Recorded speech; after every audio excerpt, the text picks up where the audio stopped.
Bonjour à tous et bienvenue dans cette analyse du dimanche 15 octobre. Aujourd'hui, comme d'habitude, on va faire un petit tour sur la Total Market Cap. Je pense que ça va être assez rapide. On va analyser le Bitcoin, ensuite on va analyser Ethereum. On va faire un petit récap des différents trades que j'ai pu prendre. Comme d'habitude, il n'y a pas de conseil en investissement. C'est plus mon journal de trading qu'autre chose.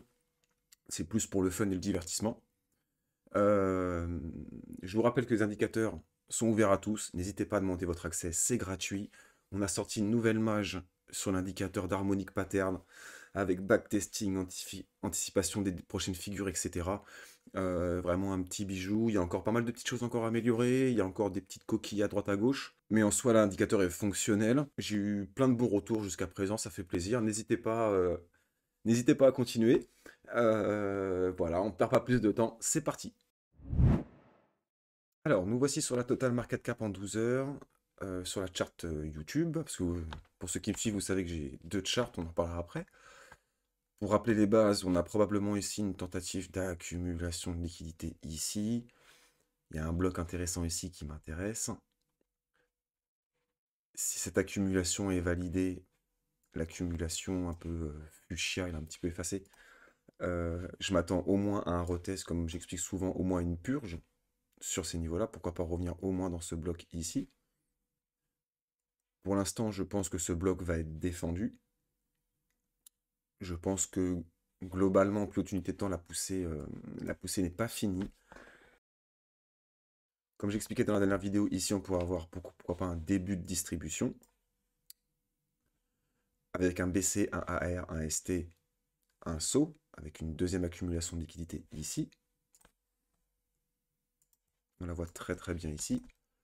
D'ailleurs, j'en avais parlé sur Telegram. Et comme j'expliquais ici, je m'attendais plutôt à une incitation acheteuse avant une poursuite de tendance.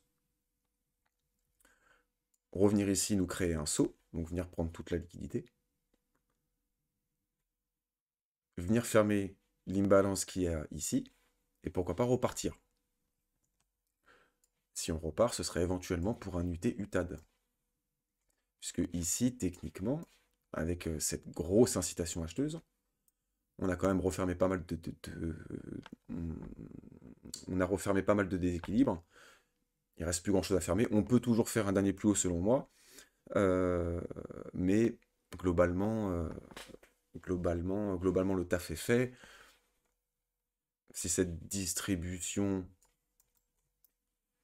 avec ici un BC, BC ARST SO UT UTAD, si elle est valide, alors ici on a notre test, et maintenant c'est retour à minima dans cette zone, voire pourquoi pas dans cette zone. J'y crois pas trop, à cause de cette longue trendline de liquidité qu'on est en train de créer.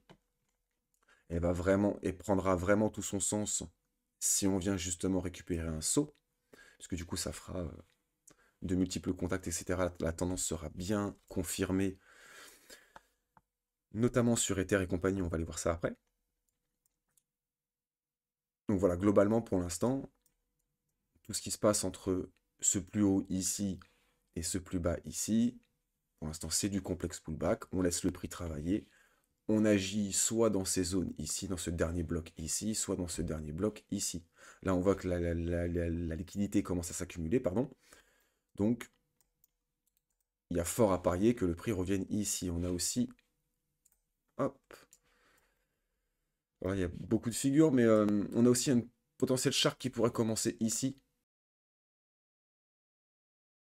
Personnellement, avec toute l'imbalance qu'il y a ici, c'est pas un endroit où je rentrerai, même si j'aime bien rentrer sur les prises de liquidité. Je pense que je vais plutôt essayer de travailler une entrée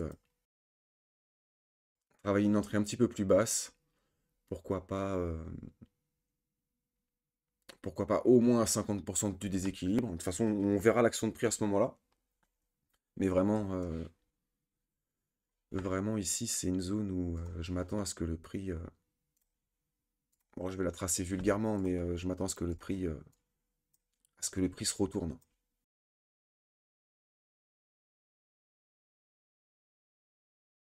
On va descendre un petit peu en unité de temps. Je crois qu'il n'y a pas grand-chose à dire de ce côté-là. On va passer sur le chart parce que mi-septembre, je crois que c'est ouais, c'est ça, c'était mi-septembre, je vous avais partagé ce scénario sur Telegram. Je sais pas si je l'ai téléchargé sur Discord, je suis très peu actif sur Discord, c'est un truc de fou, j'ai beaucoup de mal. Mais comme j'expliquais, on va essayer de retrouver le message. Donc on voit clairement une accumulation de liquidité au sud. Nanana. Donc je m'attends maintenant à une petite incitation acheteuse avec prise de liquidité intermédiaire et un gros mouvement au sud, donc le trait bleu. Et effectivement, donc le prix a remonté, donc je pensais vraiment pas qu'on allait aller aussi haut, donc je m'attendais au moins à une prise de liquidité intermédiaire. Ici, c'était le week-end du 17 septembre.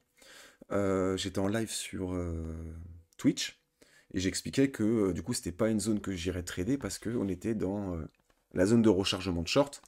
Et les zones de rechargement de short en général c'est les zones qui se font éclater. Et ça va pas louper, hein, si je trace un Fibonacci. Hop, donc ici j'ai ma zone de rechargement de short ici.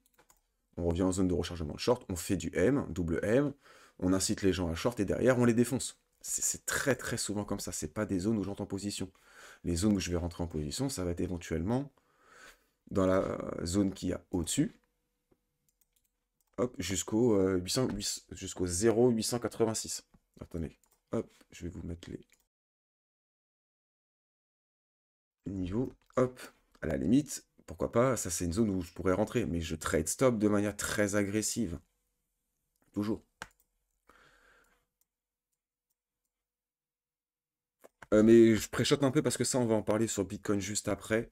Mais du coup en soi, bon, le scénario est toujours valide, mais je m'attends toujours à ce qu'on vienne prendre de la liquidité ici euh, et venir combler ce gros déséquilibre. Ouais, globalement, je pense avoir fait le tour sur la total market cap. Ici, je m'attends, pourquoi pas. euh, Est-ce qu'on pourrait la voir comme ça?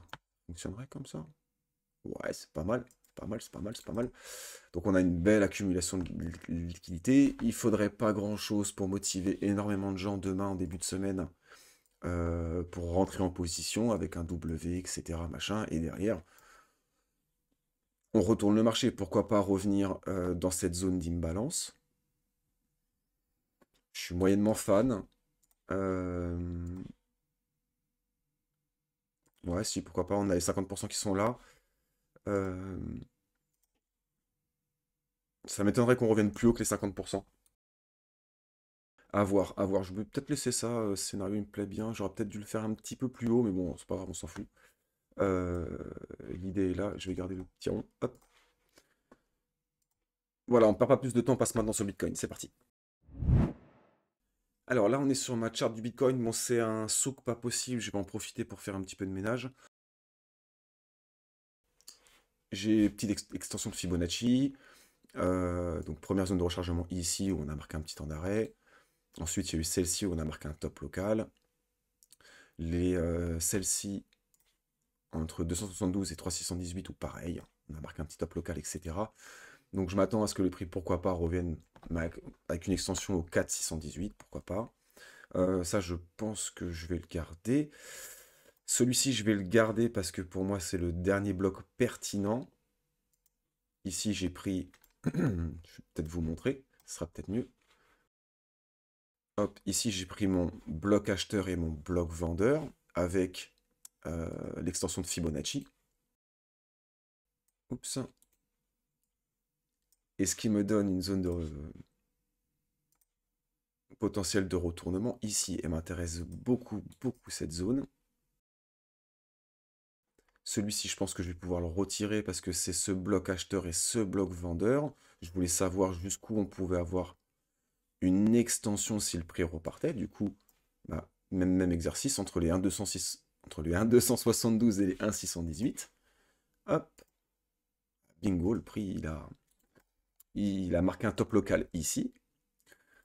Est-ce que ce serait pertinent de le garder? On aurait une convergence de Fibo, pourquoi pas? Mais en soi, pour moi, c'est pas pertinent puisque je m'attends à un saut.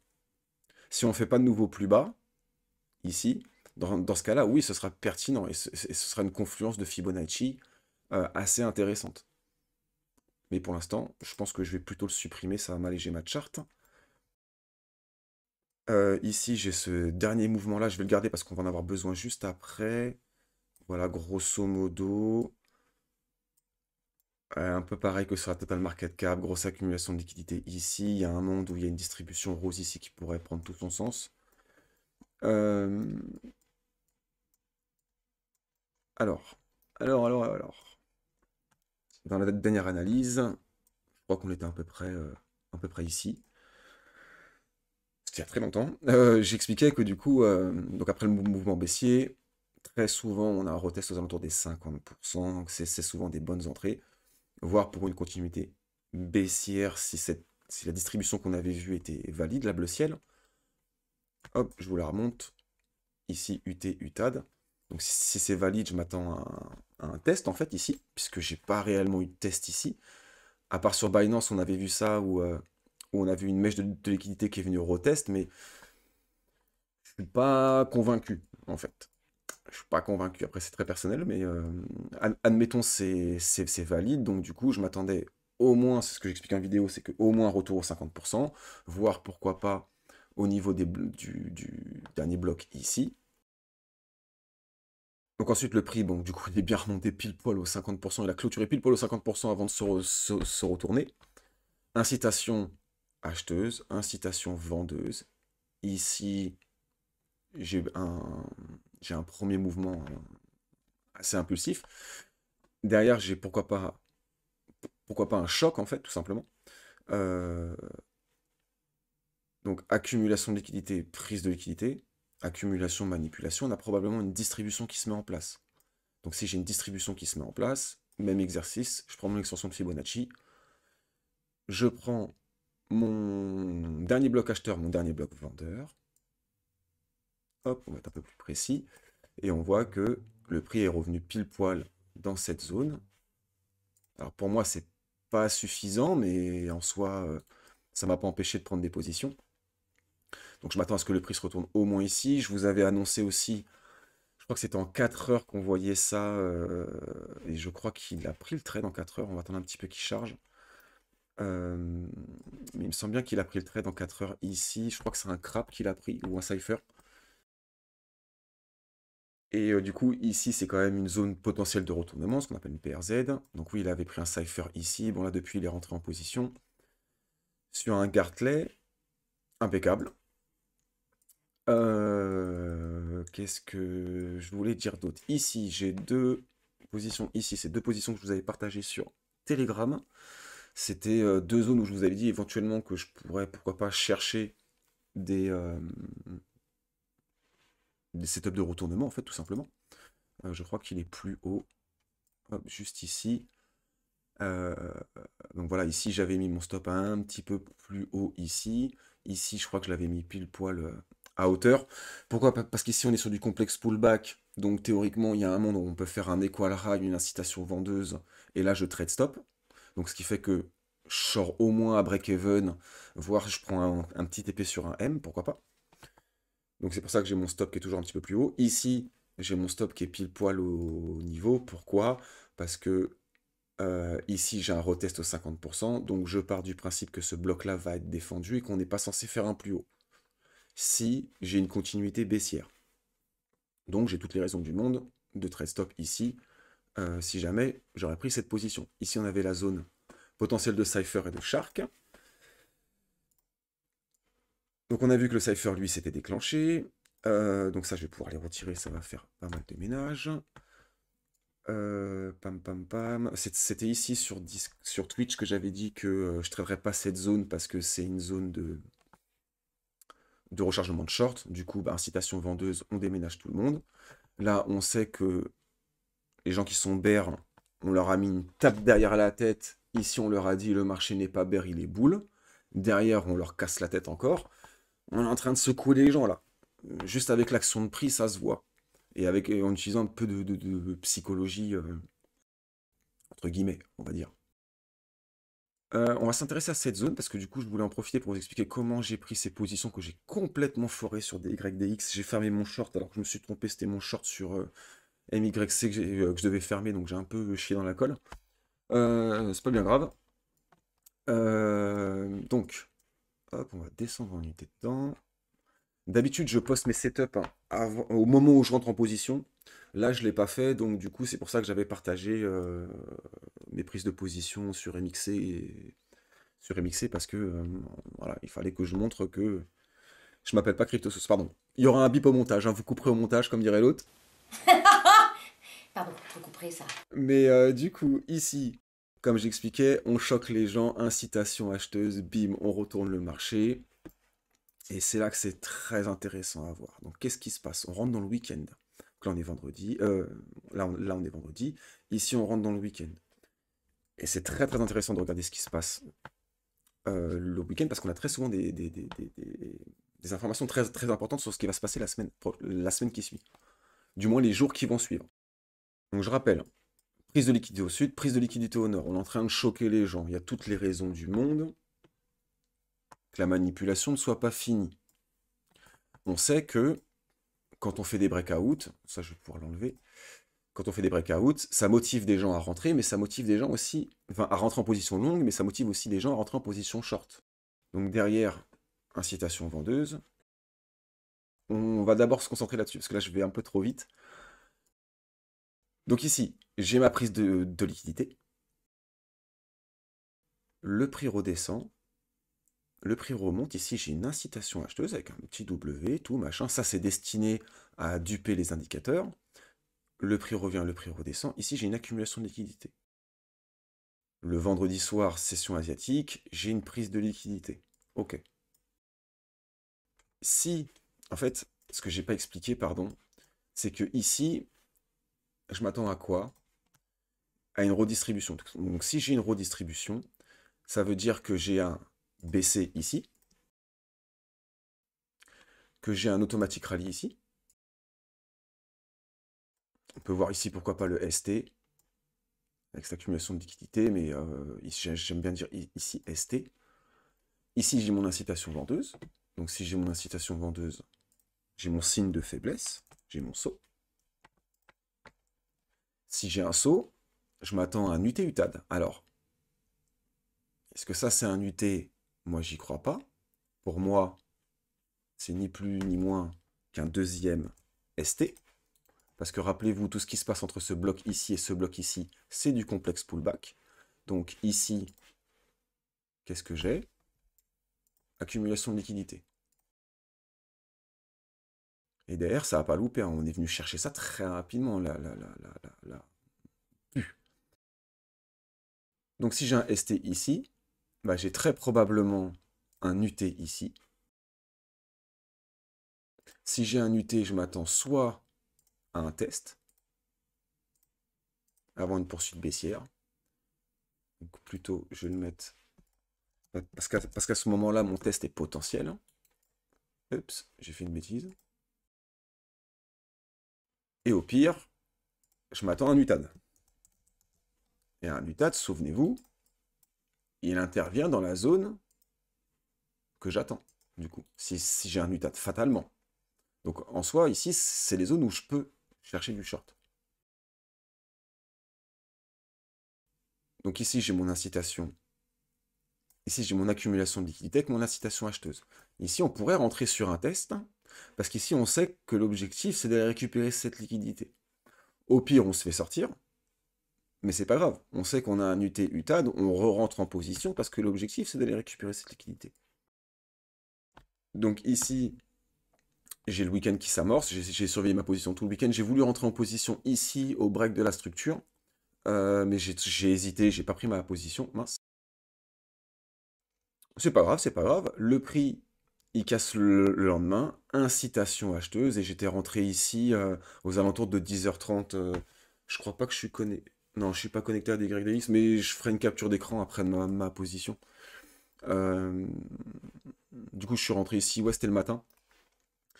Et le prix, du coup, bah, a déménagé. Poursuite, continuité baissière. Je m'attendais à ce que le prix, pourquoi pas, remonte dans ce bloc-là avant de continuer.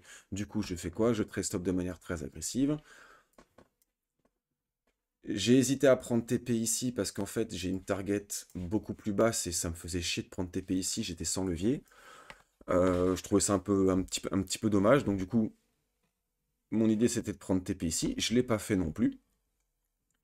J'ai absolument pas respecté mon plan.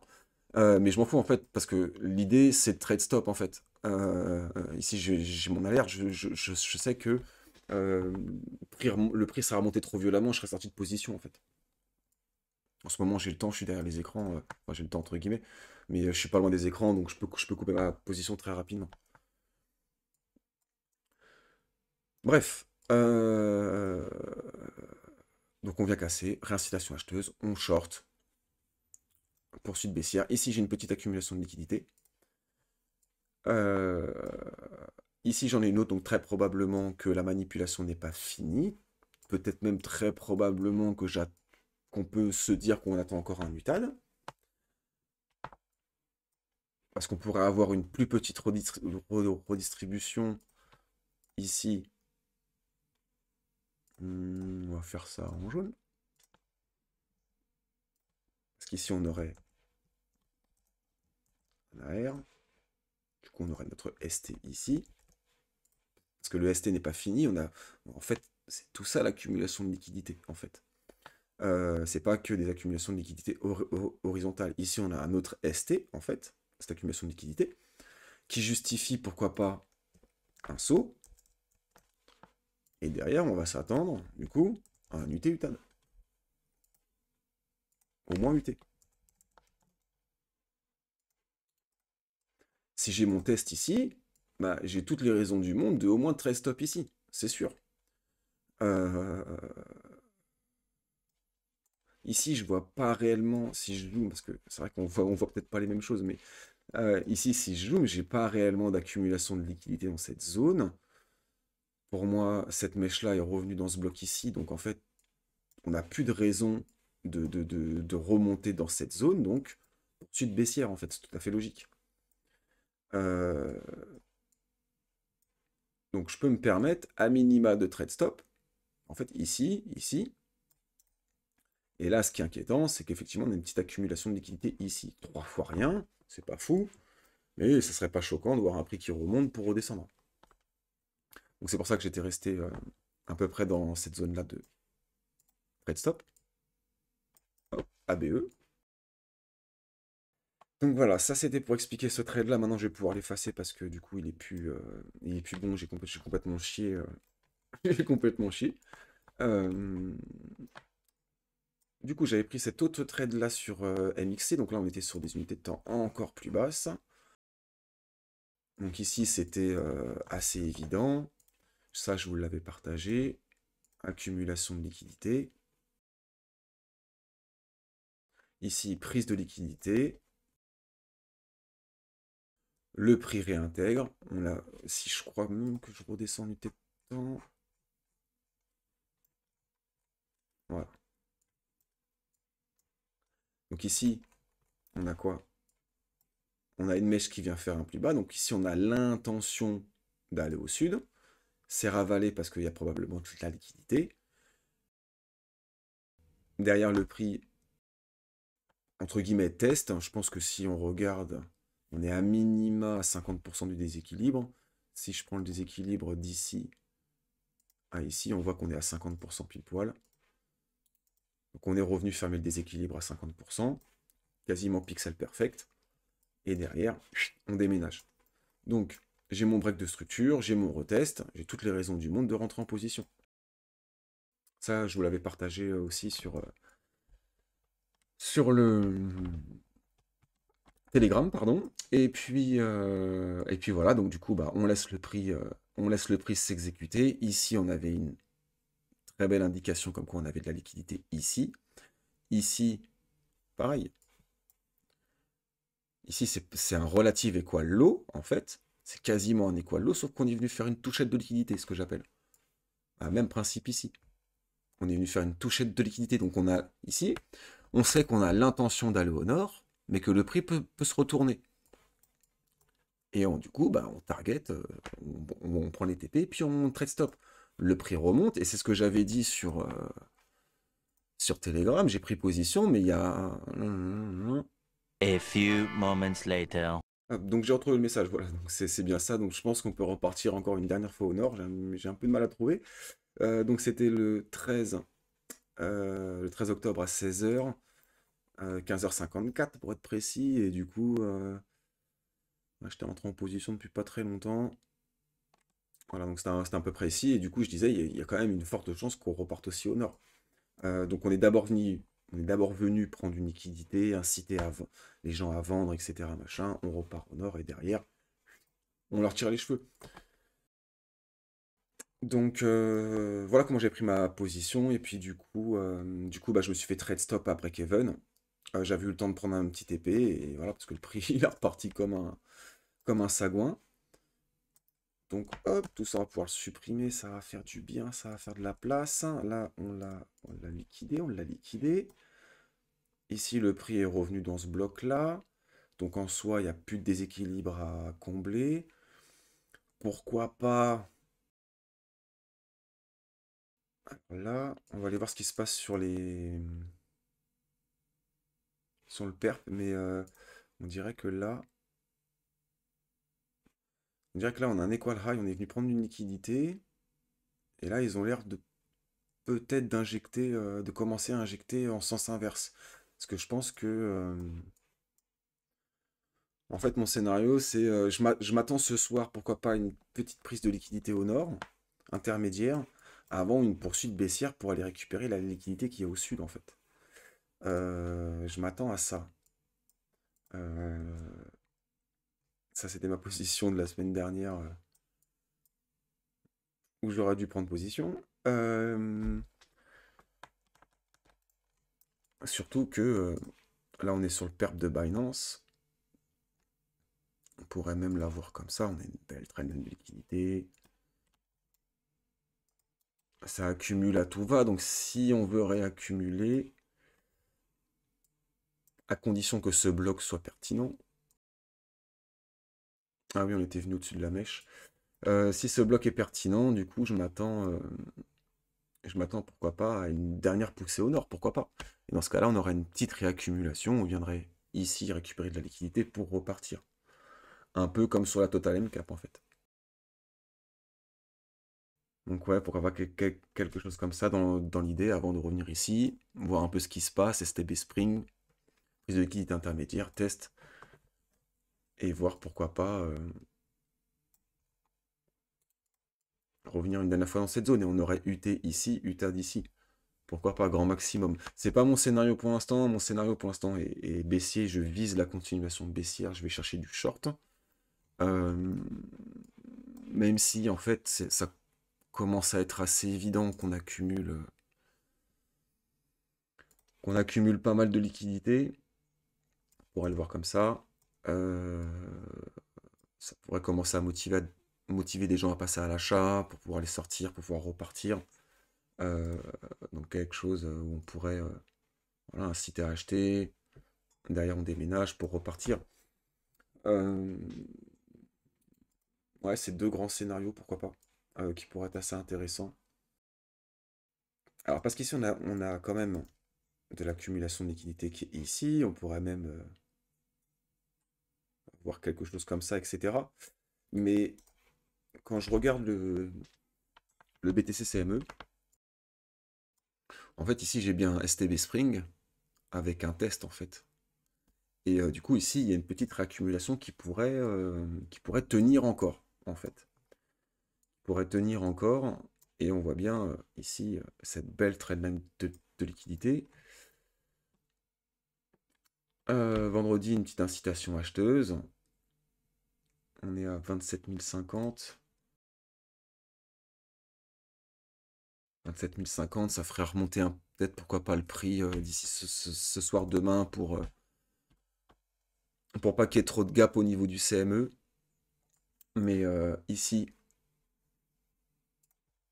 hop, donc je suis en 1 heure. J'évite de descendre en dessous. Mais ici, on a un très joli gap CME. Moi, j'ai pas mon indicateur, mais On a un très joli gap CME, et puis on a un joli déséquilibre ici. Donc pour l'instant, je pense que ce déséquilibre n'est pas... Comment dire? N'est pas, n'est pas primordial. Personnellement, je viserais plus la réaccumulation ici. Donc au 26 260, à condition qu'on cherche un UT, en fait. Si comme moi, on cherche plutôt de la continuation baissière, on va plutôt chercher une incitation acheteuse et essayer de la short plutôt. Donc voilà, je pense avoir fait le tour. Par contre, sur le BTC CME, on est bien revenu dans ce bloc ici. Donc techniquement, les probabilités pour qu'on fasse un nouveau plus haut baissent en fait pour moi. Voilà, je pense avoir fait le tour. Une dernière chose, on va peut-être regarder les volumes. Parce qu'en général, les volumes, notamment les volumes en daily. Ouais, le volume, il est bien... Il est bien encore vendeur encore. Donc pour l'instant, moi, je suis pas... Je suis pas à chercher du long. Euh,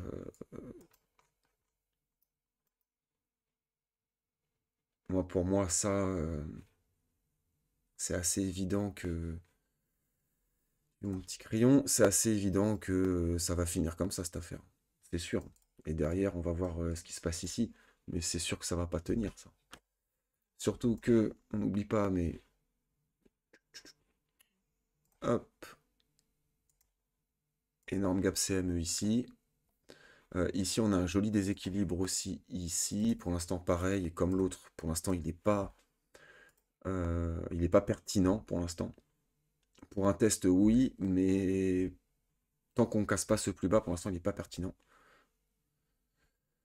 Gap CME, c'est ça que je cherche.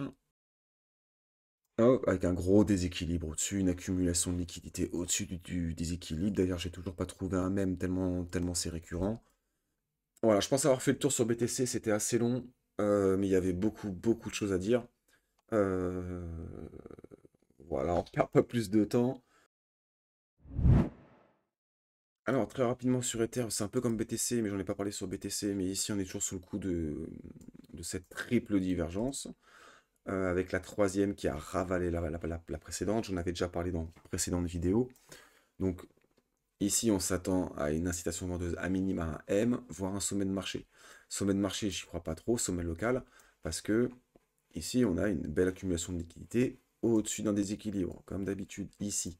Donc, pour moi, ça justifie largement ce M, on l'avait largement anticipé à l'époque, mais c'est pas, pour moi, c'est pas un sommet définitif. Ici, ça ressemble de plus en plus à une accumulation de liquidité, à un double top, qui se valide à partir du moment où on fait un M, donc où on casse la structure. Donc énormément de gens passent bearish sur plus petite unité de temps, probablement sur du 4 heures. Contrairement à Bitcoin, ici on est revenu dans le déséquilibre, on est revenu au moins à 50% du déséquilibre, donc ça c'est très très bien. Ici, incitation vendeuse interne. En vrai, ici... En vrai, Ethereum, je suis beaucoup plus bullish sur Ethereum que sur BTC. En vrai, ici, je pourrais prendre une position longue sur Ethereum, en vrai. Non, ça c'est du short. Non, ça c'est du long. Je pourrais prendre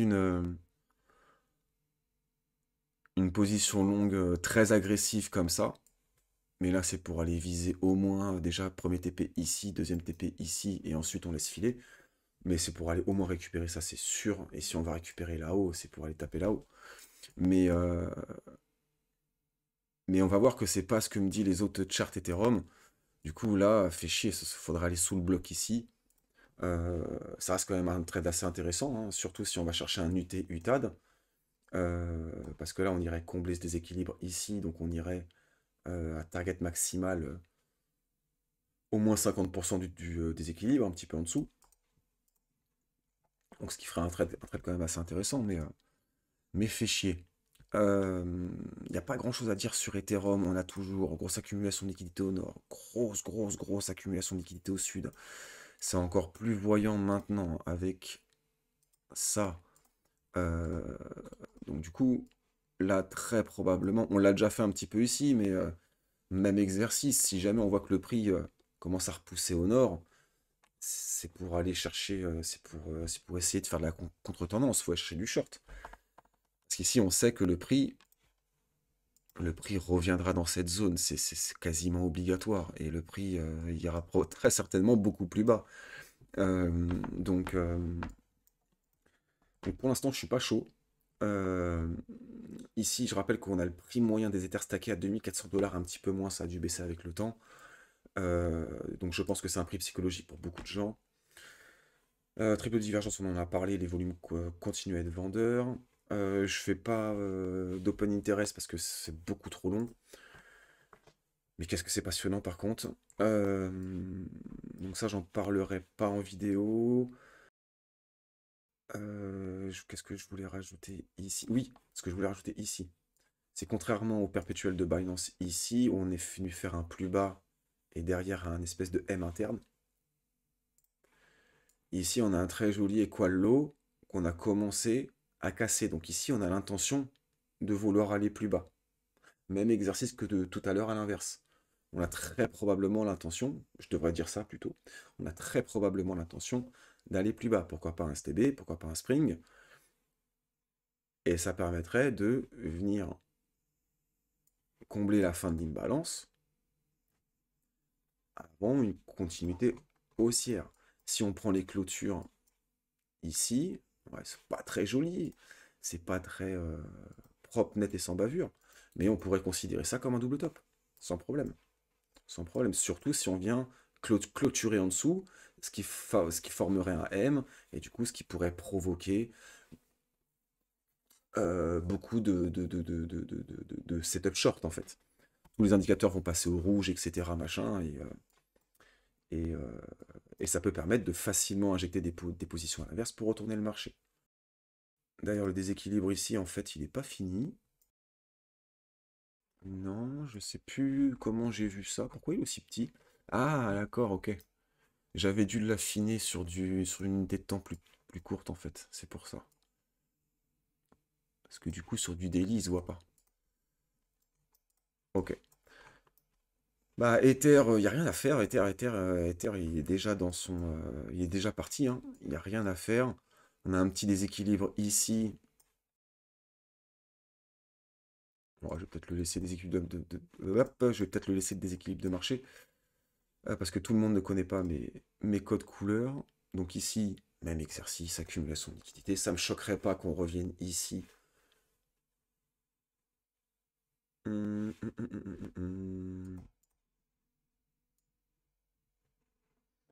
Casser un peu tout ça, venir fermer un peu l'imbalance, redescendre ici. Là, on va voir ce qui se passe justement, parce que ici, je m'attendrais pourquoi pas à un STB Spring. Hop, test. Et voir après ce qui se passe. Ça, c'est mon scénario idéal. Ici, on a quoi comme zone? Toujours pareil, hein, vous commencez à connaître la musique, j'imagine. 1,272, 1,618. Alors, si vous voulez savoir quel mouvement j'ai pris, hop, j'ai pris ce dernier bloc vendeur, ce dernier bloc acheteur. J'ai pas pris, on va le faire si vous voulez, mais j'ai pas pris ce bloc vendeur et ce bloc acheteur. Parce que pour moi, ça me ramène beaucoup trop bas pour l'instant. Hop. Ça ramènerait à une zone de réaccumulation ici où on viendrait casser ce précédent plus bas. Là, on aurait l'information que la distribution est très probablement valide et que maintenant, rôde tous 500 $ en fait. Donc, pour l'instant, euh, pour l'instant, je préfère pas me mettre ça dans les mirettes. Hop, hop, hop. Je pense avoir fait le tour sur ETH. On va aller voir vite fait les volumes sur le CME. Donc pareil, hein, enfin, c'est assez criant. Au lieu de me faire chier, je me suis fait chier à faire un indicateur Je me suis fait chier à faire l'indicateur et je l'utilise pas. Donc là, j'ai mon gap CME, accumulation de liquidité au-dessus. Très probablement qu'on va venir remplir cette zone ici. Donc, voir un Ether à 1428 la semaine prochaine ou la semaine d'après, ça me choquerait pas. Donc 1428, ça ferait revenir un Ether, hop, bah juste ici dans ce bloc. Donc ça ferait revenir l'Ether dans ce bloc. Pourquoi pas, hein? On viendrait prendre la liquidité ici, belle incitation vendeuse en cassant cette trendline de liquidité. Hop, comme ça, on revient ici, puis on repart. À condition que ce bloc soit défendu. Alors, je pense avoir fait le tour. Je vérifie mes autres charts. J'avais rien oublié. Ouais, donc là, moi, c'était assez obvious, ça, accumulation de liquidité. Ça, je vous l'avais partagé. Ok, non, bah, je pense avoir fait le tour. Vidéo un petit peu longue, vidéo un petit peu complexe. Il y a peut-être beaucoup de choses qui sont un petit peu complexes. N'hésitez pas à poser vos questions en commentaire, j'y répondrai. Si vous désirez tester des indicateurs, n'hésitez pas à me contacter, je vous offrirai un accès gratuit. Vous connaissez le dicton, faites attention à vous sur les marchés. Je vous dis à la prochaine. Ciao!